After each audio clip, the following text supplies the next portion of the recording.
Hello. So today I want to show you my wig collection.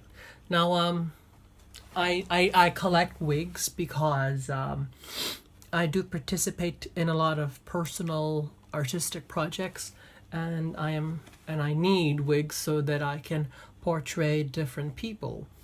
And well, I first bought the first wig that I bought was around 2011 or 12, when I was at the end of middle school, or when I was just beginning high school. And since then, I've amassed quite a collection, and now I go to a professional wig store at Block M Square. Well, anyway, today I'm going to show you how to put on a wig and show you my collection of wigs. So first of all, when you put on a wig, you will need a wig cap. And sometimes wig caps are like this. So you basically just stretch them like this, and you take the thin side and you pull it out like so. You see, this stretches your hair back, and don't forget to tuck in the back parts.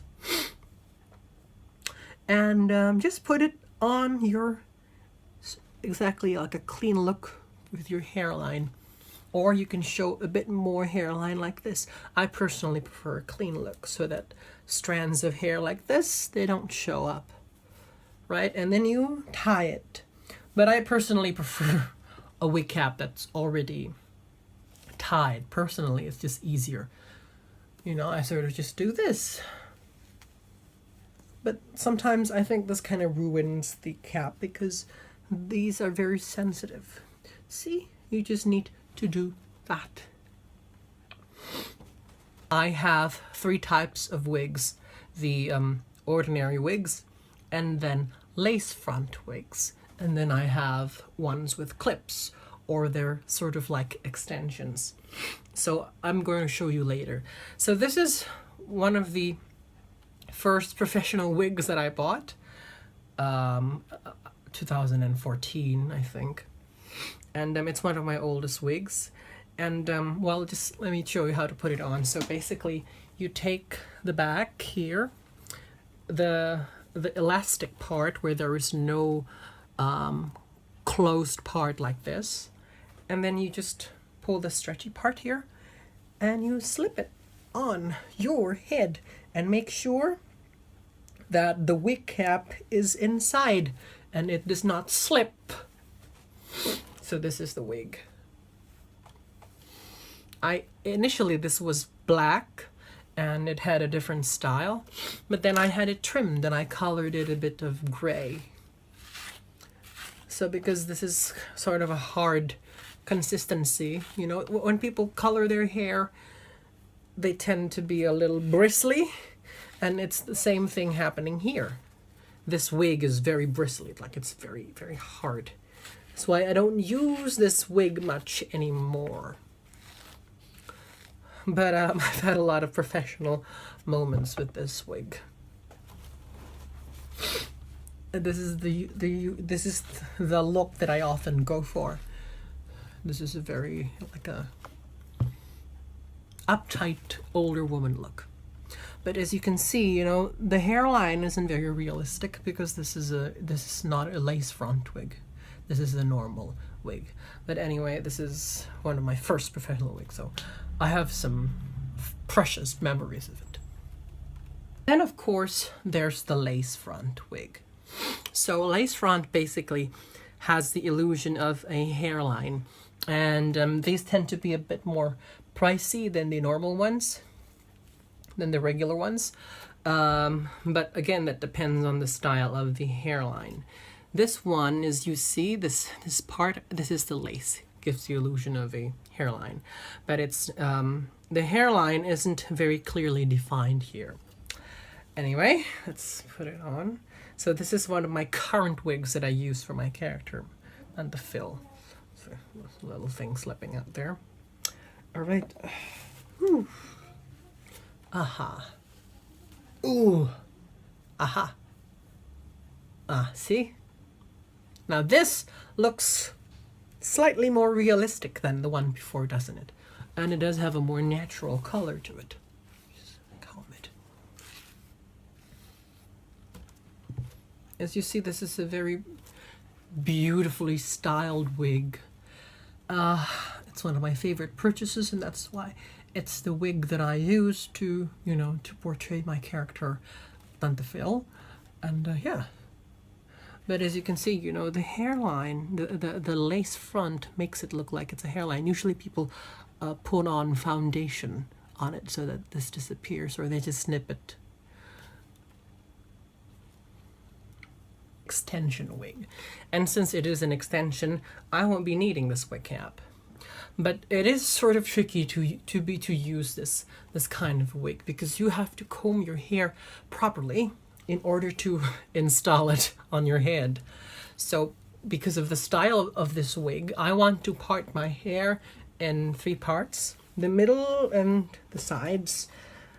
Basically pull hair in the top here and comb it down. Comb it down here.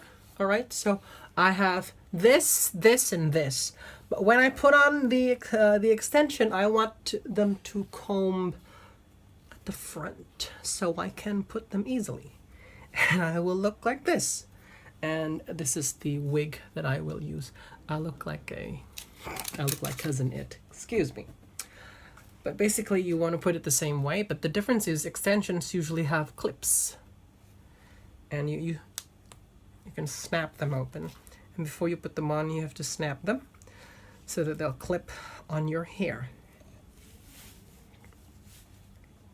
You want to put them a bit at the back, not too close to the hairline, because you want them to not be so hard, and they are extensions, not full wigs. So, okay, let me just clip the sides, and boom. Now the benefit of using an extension is that you have your own natural hairline here. The hair, your real hair is on top, the wig is underneath, like that Phyllis Diller joke. Now this is a young Tante Phil look, and like a sort of like a 60s hairdo. This is kind of tricky because, you know what, I'm not really good with hair or styling in general. I just go by instinct. But this is the general look, and this is actually a flip hairdo. It flips, you know, outside, but it's a bit tricky to style it sometimes because my hair is thicker these days. But if I comb it, I think you can see. Aha, see, you really have to remember to do that. Usually it's good to put on hairspray for extensions like this. See, this part just flips there. This is a 1960s hairdo. See, that's a beautiful flip. Now let's see if I can get this side to flip. Man, that's hard to flip.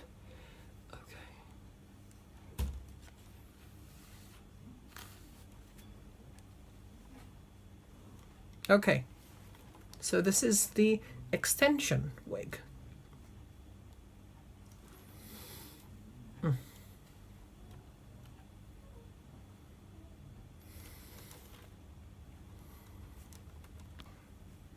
All right, and this is the gray that I have, kind of an iron gray. And this one has bangs, so a hairline does not have to appear. Oh. I need to slip the cap inside. All right. And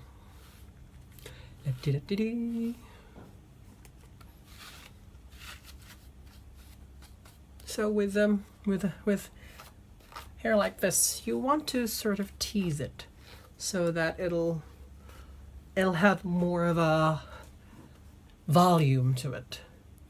And you might want to slip it to your hairline, or if you want to use bangs like this, you can hide your hairline. I don't know why this wig always looks kind of bad on camera, but when I look at it in front of a mirror, it's good. Suppose it's the angle, I think. But this is a nice wig for playing older women. I do love it. And yeah, you can tease it and give hairspray to it so that it has a greater volume. I do need to take care of all of my wigs. My wig lady says that you can, of course, wash your wigs like you would with your regular hair because they do need maintenance. But I haven't really maintained my wigs, sort of just keep them there. I look like Franz Magnificeno. This is a classic. This used to be a long wig, but I had it trimmed to make it into a bob. And I think it's better, honestly, because, you know, I don't know. And I see this as like a dark shade of white, but apparently a lot of people see it as a bit blonde. I don't know if I am somehow colorblind to this color, but I think it passes as grayish white rather than blonde. And please, no jokes about Sia. I've heard it all. Oh, for fuck's sake. But yes, this one is kind of nice, really. I trimmed it at an ordinary hair salon. And yeah. You can make it like a tight bob, or you can tease it, you know, just to give it more of a volume.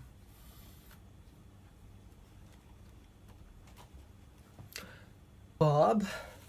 This technically does not belong to me. This belonged to a friend, and I borrowed it, and I don't know, she doesn't need it, so there's no news yet. But it's not one of my favorite wigs because it does look a lot like a wig. Like, some wigs are just too obvious, and I don't like that. I like a bit of a natural look.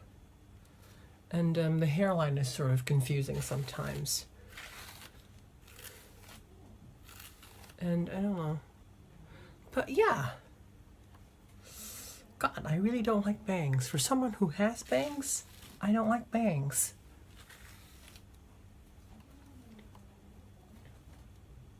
I think people sometimes they don't know how to style hair, and it's important that, you know, like someone would borrow my wig and they would just put it on and it looks like they're wearing a mop on their heads. You know, it's hair. Each hair has its own style and character and personality. You have to listen to it. What the hell am I talking about? All right. I guess this is good enough.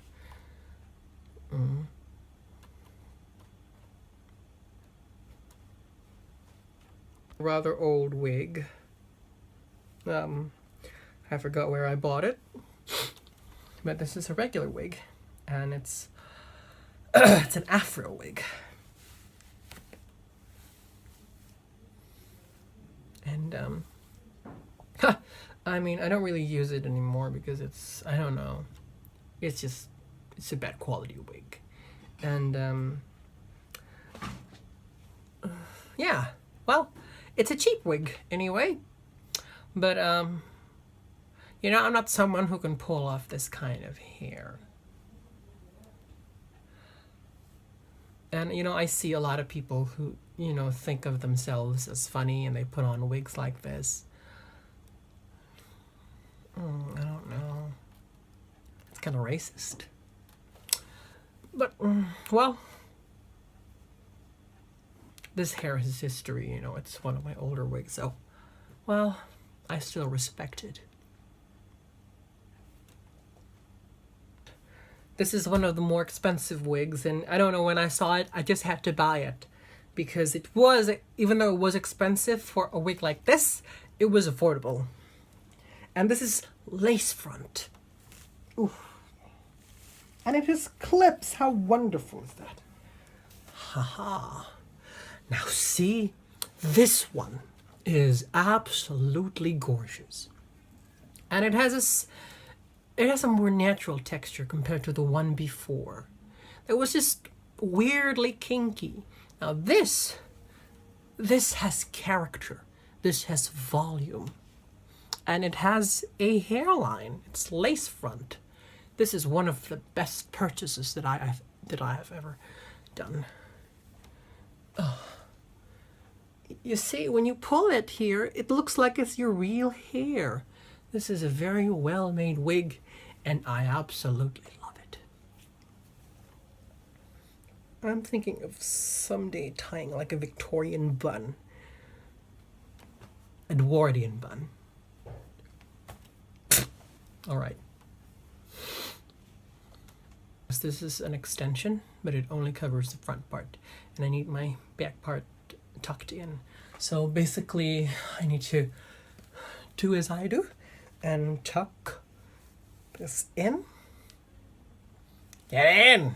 God, long hair. Now,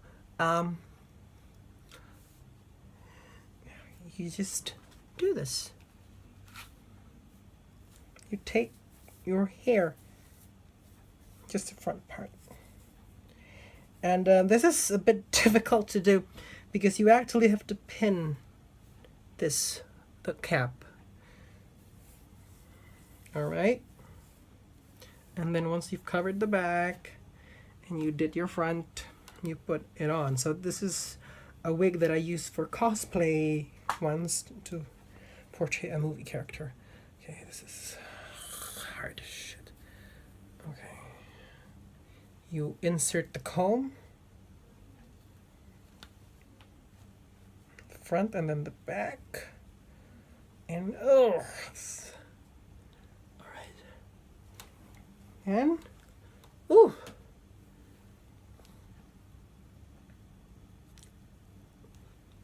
All right. So it looks like this.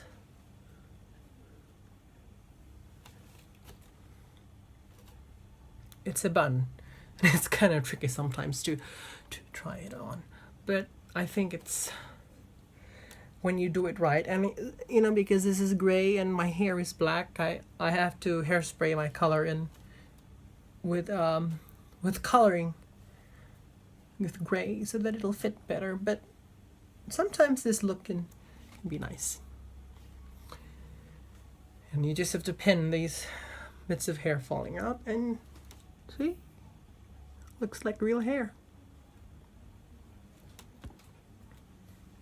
Long wigs, because I feel like they are notoriously difficult to care for because it's long, and you know, when it's straight especially.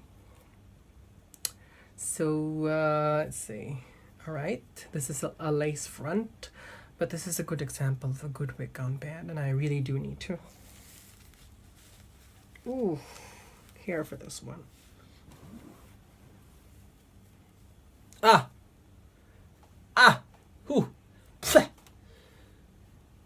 Okay. Now you see, this is a good wig. But because I did not take care of it properly, it's sort of like dried and it's all tangled together. You know, especially this part with a lot of split ends. But it is a good natural look. It is quite nice. If I take care of it, it would be better. 13 wigs, and this is what I call my shame child, because it was a good wig, but then I had it trimmed, not by anyone else, but by myself, and I can't even shave properly. So it looks like this. It has very horrible bangs, and it was too small for me. But yeah, that's why I risk cutting it anyway. You see, if I put it on, I'm not even gonna bother wearing a wig cap. You see, it's a mess. But I can make do with it. Like for example, I can make it look like it's kind of like a mullet. You sort of press it down. It's still a bad look, but I don't know. I think with the right tools, I can pull it off. Hello, my name is Hester. You know, people who are like that. I think it's Southern and people from, women from the American, or even men from the American South who have hair like this. Those are my 13 wigs that I can find. I think I probably have some more, but they're probably borrowed by someone or they're in storage somewhere. There's not enough storage anymore, I know. I don't have any more busts, wig stands. But yes, those are my wigs. And if you need to borrow them, or I don't know, if you just want to try them on, just come over and sure, I can give you a try. Wigged!